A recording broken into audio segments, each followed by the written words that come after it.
اوس خپل موبایل کې یو په ځای درې څلور اپلیکیشن وکاروئ. یو ډول اپلیکیشن لکه واتساپ، یو واتساپ پنځه شپږ ځای وکاروئ. لکه فیسبوک، یو فیسبوک پنځه شپږ ځای وکاروئ او داسې نور. راځئ ملګرو ویډیو وګورئ تر پایه.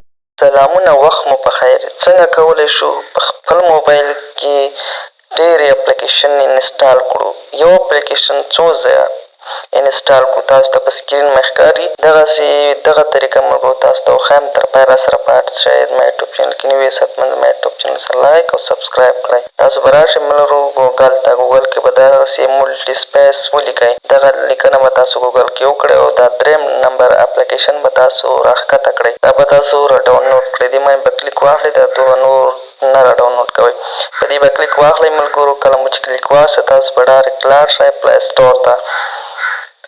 کله چې پلی سټور ته لاړئ ملګرو دغه ملټي آف سپیس به را ډاونلوډ کړئ. ما ملګرو را ډاونلوډ کړی. زه راځم تاسو یې طریقه وښیم چې څنګه دې کې تاسو اپلیکیشن ډېرولی شئ. یو اپلیکیشن څو ځایه انسټال کړئ. پکې ملګرو را به شئ ګیټ سټارټ باندې به تاسو کلیک واخلئ. دغه باز تاسو ملګرو اپلیکیشن ته داخل شئ.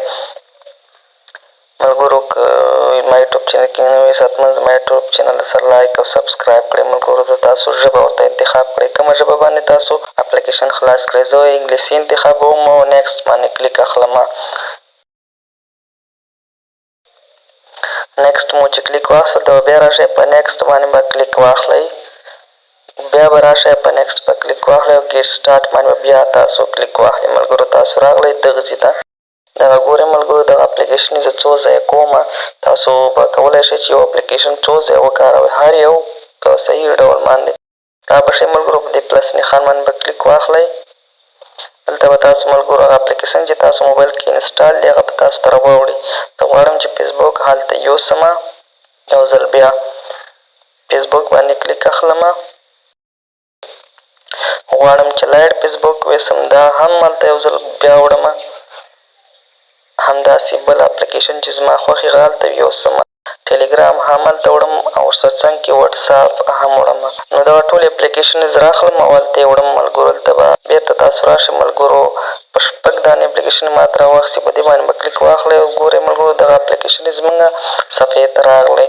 ګورئ ملګرو دغه اپلیکیشنې څو ځایه شوې. دې نه زه درته نورې ډېرې هم جوړولی شم. ښایسته طریقه ده ملګرو. تاسو به ملګرو په اپلیکیشن کلیک واخلئ او هلته به اډ راوړي. اډ باندې به کلیک واخلئ. تاسو به هغه اپلیکیشن یو ځل بیا بل هم شي، دویم به شي.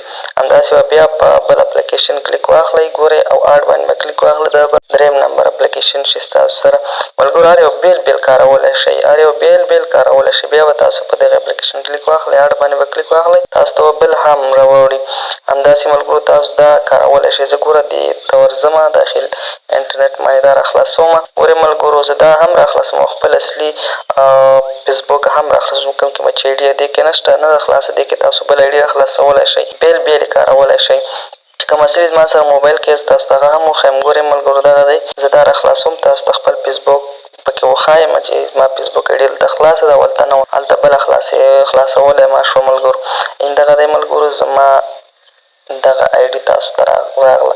اوس زه بېرته همدغسې ته راځم. ګورئ دلته ملګرو بله ایډي هم راخلاصولی شئ.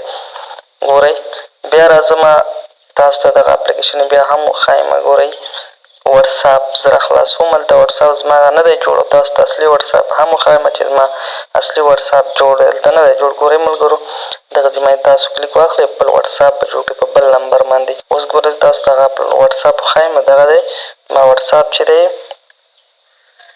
جوړ دی. دغه اصلي وټساپ ملګرو که زما یوټیوب چینل کې نوي یاست زما یوټیوب چینل سره لایک او سبسکرایب کړئ. تر بیا ښې چارې د الله په امان.